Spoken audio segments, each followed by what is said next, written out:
Can you say anything about Skinwalker Ranch? If you can, what are the orbs? And what's going on in the triangle at about 5,000 feet?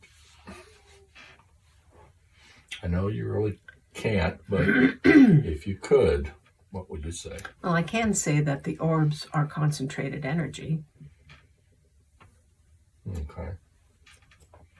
Other than that, humankind, including yourself and Sarah, are not fully ready to understand what's going on there. I know you and Sarah would be very excited to know, but it's too much to keep to yourself, so it's best you not know. It's not time yet. Here's that word, time. It's a 4-letter word, don't forget it. So in other words, you're saying you don't trust us. It's not that I don't trust you. It's that in the scale of things, humanity is close but not quite ready to know what's going on. Very close. And there's quite a few people that are even closer to comprehending than you and Sarah are. However, it's not meant to be trickled out, the information. It will be given to humanity as a whole when the time is right. And it isn't just Skinwalker Ranch. It's a lot of information that it will be given will answer questions from Skinwalker Ranch. In the meantime, the people investigating it are just in their element, Let them have fun. So will they really solve the problems or not? They might solve a few more. But imagine what their final episode will be once the time is right and the information has been given out and they start connecting the dots and like, oh, that's what this is. Well, let's go over here and we'll do this and it'll be fine and okay. And yep, now we have the answers. Ta-da! So in other words,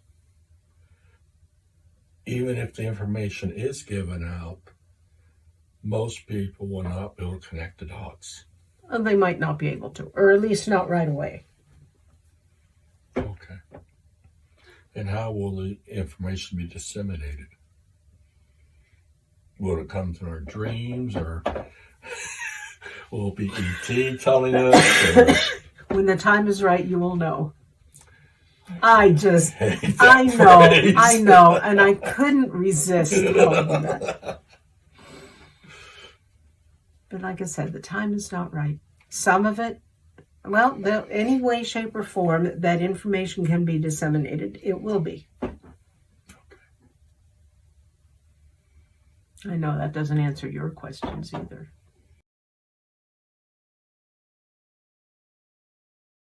If we would go to Skinwalker Ranch, would you be able to provide us with more information and answer questions? You meaning whoever's visiting at that time. I am not involved in that directly. I'm aware of it. There are beings who are working there, shall we say, in order to assist with the soon-to-be first physical contact for the general populace. There's already been first contact with a lot of others. Yes. But this Skinwalker Ranch has always been a place to start to get humanity to become aware of possibilities, probabilities, possibly even alternate physics. Just to go back to the last one, that's really okay. mess with your mind. No, you won't mess with my mind. Mm-hmm. So if Sarah and I would go there, would she be able to contact or make contact with one of those that are there, that are in charge of the place, so to speak? In charge. If they desire it, They and she, meaning the beings that are okay. in charge, as you say. The beings that are working there, I'd rather put it that way.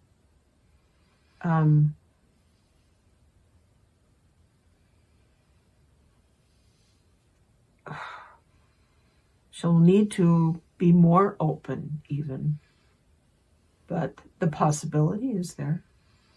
More open because they are at a higher energy? There is that. And they would determine whether it's, I don't know, if it's part of their plan, part of their workings, shall we say. And she is open enough. And they say, oh, okay, this will work. The possibility is there, the probability is there. It's also not there. I know. It also depends very much if in this existence that the two of you have, you actually travel there. Right. And perhaps even get access to the ranch itself. Who knows? Okay. Would it be advantageous for the success of that type of undertaking if Sarah could make contact with one of those beings that work there from our current location to see what they think? Oh, you mean to not physically travel to the ranch? Not yet. This is a preliminary. And to see if any of those beings would like to participate. Because if they would, then we would make the trip. If not, there's no sense going. Well, ask, see what happens. If it doesn't happen right away, it might happen down the road as she learns and grows. So in other words, Sarah has to ask. Well, not necessarily, but if you want her to, let her know that and she can ask. Now, I made a note before you do anything. Mm-hmm. I made a note to see if we could actually, if you could actually make connection with one of the entities at Skinwalker Ranch to see if we would visit there, whether or not they would grant us our wish and participate in our research. Participate in our research, or we participate in theirs? The beings, not just the research. Beings, not the people. Not the people, the beings. Because the beings have to be willing to participate before we go.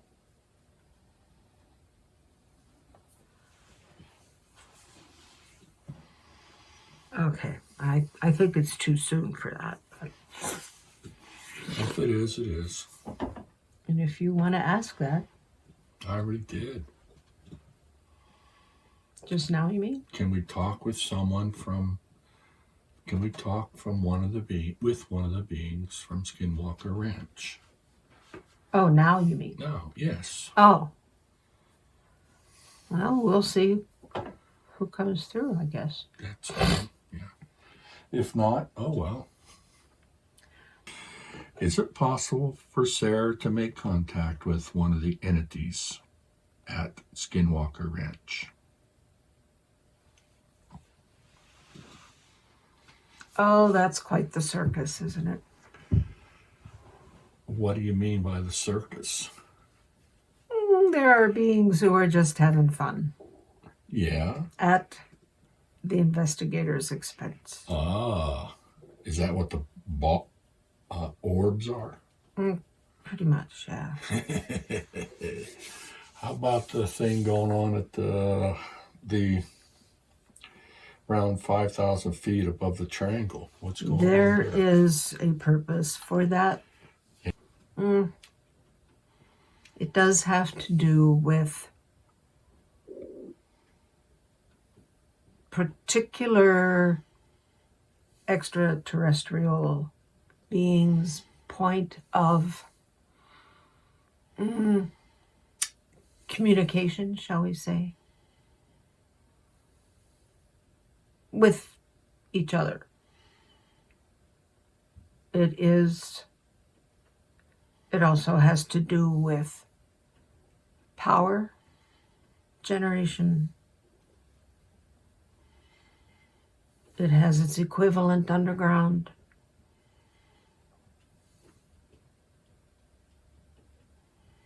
Unfortunately, without these beings' intention, it is having quite the effect on people and animals in the area. However, these beings are not malevolent.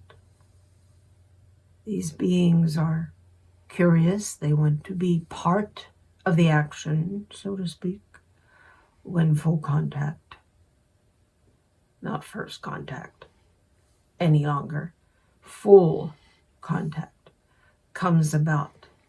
However, their participation remains to be seen, depending on how this full contact comes about. These energy sources that this other ETs are creating, how are they doing that? I mean, is it mechanical, or is it just frequency manipulation, or are they phased out so we can't see them? They're in a slightly different dimension, or what?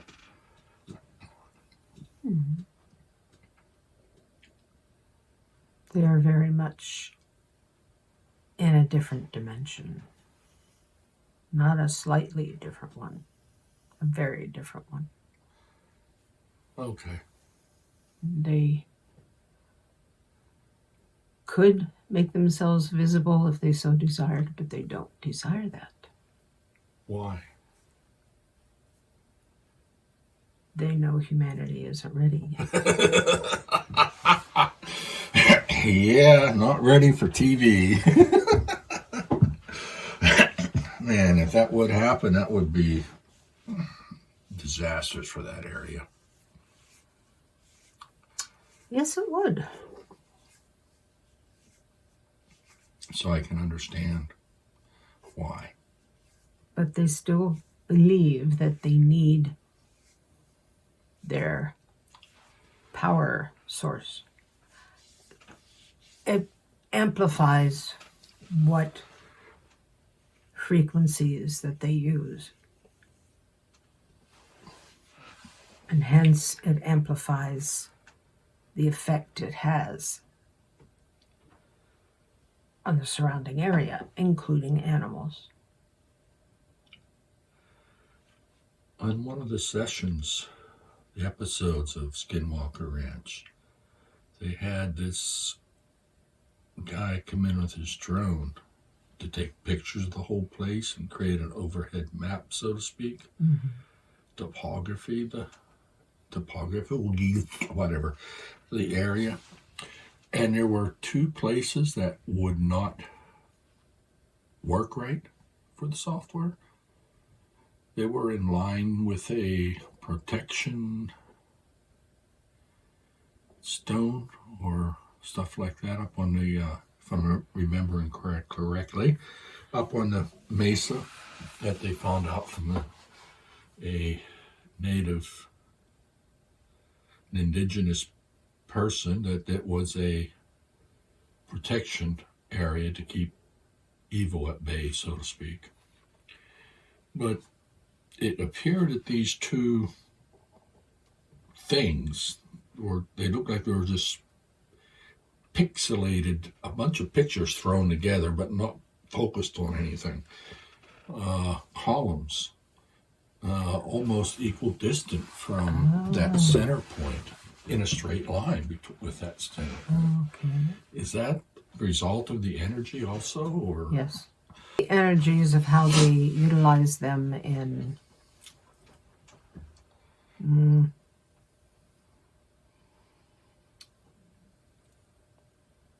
their equipment, shall we call it. So what's the purpose of that energy? Do you know? Can you inquire?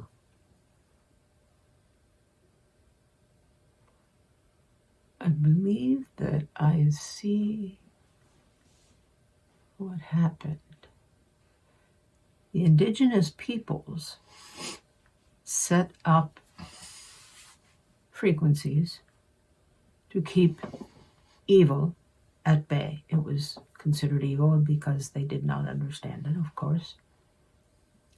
This you're referring to as the ETs, or the aliens, or the indigenous peoples used sound, basically frequencies, to set up a barrier they believed would keep evil out, because they did not understand what was happening, and that the ETs, as you call them, were not necessarily evil. The peoples just did not understand what was happening, thought it was evil, put up the barriers through the use of sound. Now the ETs also use sound for a variety of reasons, one of which is their exploration, the power, should I say this, to utilize the power that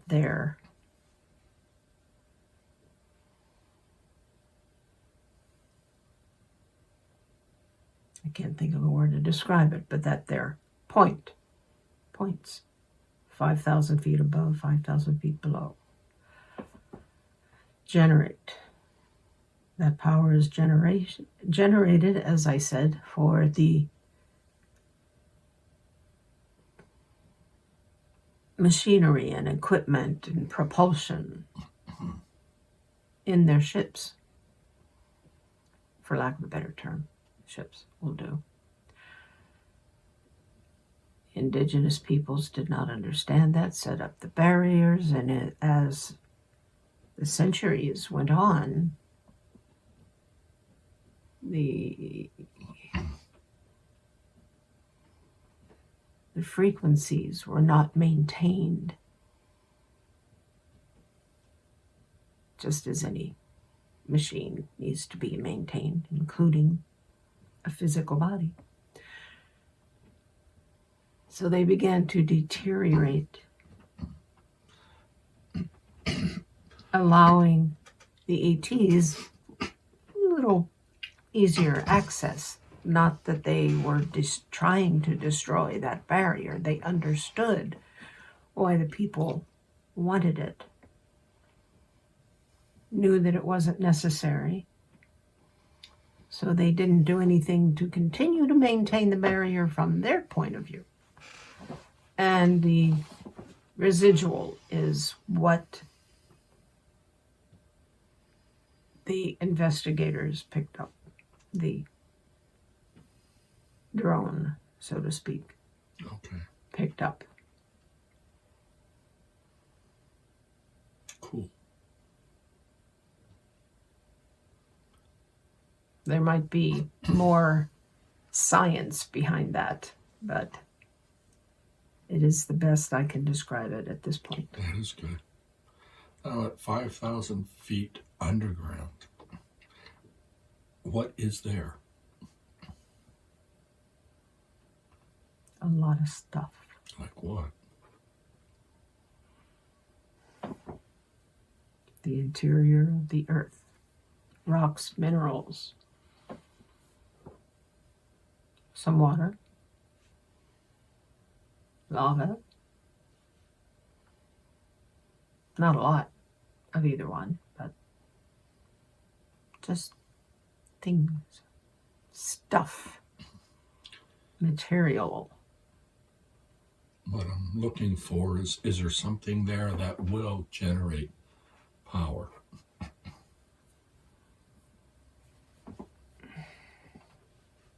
It isn't that there is something there at that point.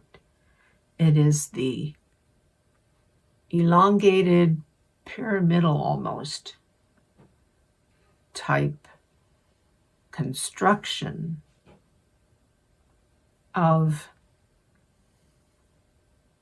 alternate frequencies, not alternating current, but other frequencies that have been put in place that form this structure.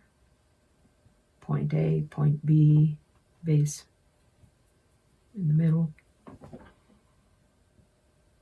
And it is the frequencies of the structure itself that create the power that the ETs utilize. Okay. There's probably a mathematical and physical, using physics, a way to explain all that. But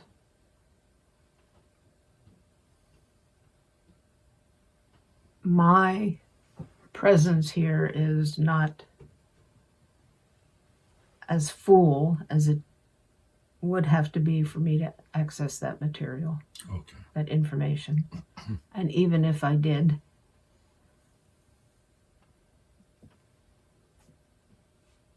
Sarah doesn't have vocabulary. she does not, you're right, have the vocabulary, the knowledge herself. Ideally, eventually, someone, perhaps even myself, will be able to come through enough to give information that she has no awareness of how that information came to be, because it's not in her. But Okay. we have not reached that point yet. That level of understanding, that level of comfort. Yeah, those will do. Okay. Are the Skinwalkers an actual entity? To those who believe they are, yes. And those who don't? Then they're not. How do those two worlds interact? Very carefully. Because what I'm asking, if someone believes there are skinwalkers, and someone doesn't believe there are skinwalkers, and the two happen to coincide or meet each other, what goes on? It depends on the individuals. But basically, it's the same as whether or not you believe in demons. If you believe they're there, then you'll have lower frequency entities responding to that, because they respond to fear. Skinwalkers, such as they are, will respond to the emotions of individuals that they come in contact with, physical beings. They will show themselves as physical if those beings expect them to be such. However, those who are fearful will be frightened by what they see, will expect the worst, and it'll probably happen. because it's what they believe, to people who are surprised and intrigued and welcoming of the experience. The skinwalkers, plural, single, it doesn't matter, will not respond to fear. In a way, they'll be relieved that someone is not running away from them screaming, or that someone can see them as positive beings. It kind of goes along with just about any paranormal experience. If you're fearful, that's what you'll get. If you're excited and in awe and wonderment and curiosity, that's what you'll get.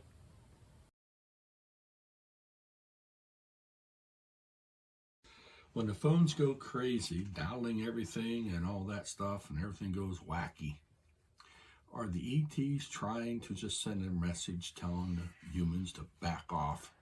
Or are they trying to send a message that they need to decipher? However, who's to say it's the ETs trying to deliver any kind of a message? Explain, Think about it. Please. Think about it. The intensity of all sorts of radiation, electromagnetic radiation in particular, when it spikes and skyrockets like it does in that area, of course it's going to affect electronics, including phones. And your phones aren't necessarily, as much as the Western world and even the rest of the world thinks that they're marvels of technology, they're not really. They're rather simplistic in a lot of ways. Yeah. So they are easily affected. Most of our electronics is, anyhow. Right. That's not to say that there might be an ET or two trying to play around or actually acknowledge somehow. But for the most part, it's just the radiations of various types and intensities. What's causing those radiations? I thought this was already covered in a past session. It was. I just want to clarify. What's to clarify? These radiations are caused by the ETs. By the dipole effect, yeah. Yes, that dipole effect. That's a good way of putting it. Why do they use that energy? They did. They still check on it periodically, but they're not actively using it as much as they did. But remember, it's been there for a very long linear time. So in other words, what you're saying, it is in hibernation mode, so to speak? Well, if I understand you correctly, and I believe I do, then yes, you could say that. So the radiation spikes are just excess energy being released to protect everything else. Oh, that's part of it, yeah. Okay. It does build up, and then it just has to release somehow. It was built in to the system that a sort of protection was needed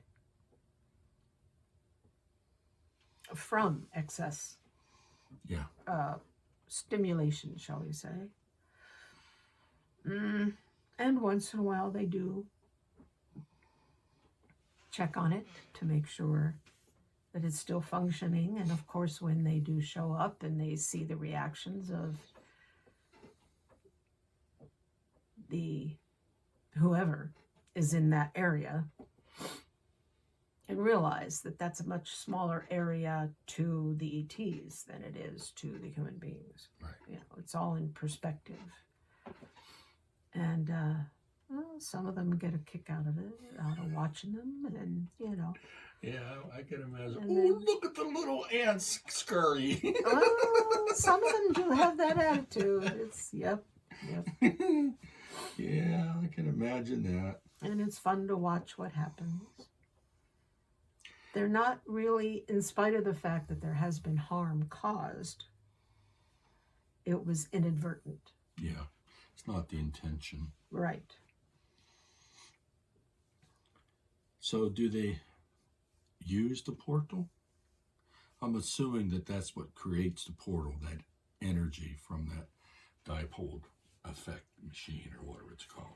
It can be utilized for that intention, but there are other dimensional beings that prefer to use the portals. And yes, not all of them are friendly. Oh, So it is a very interesting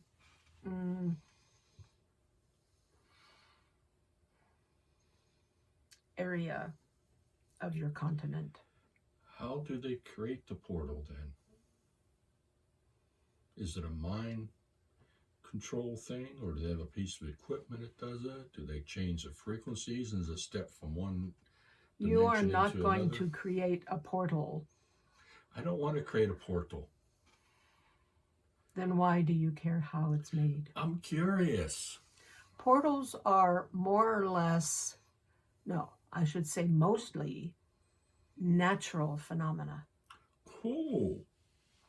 They are just taken advantage of by those who know how to spot them and utilize them. And yes, figure out a way to have some of them perform at will, shall we say. Okay. Thank you. But there are so many other portals on this planet. As I said, portals are natural occurrences that some have learned how to utilize. But there's most of them enlightened people might sense them. A few might even see them, but not know what to do with them. Just know that they're there.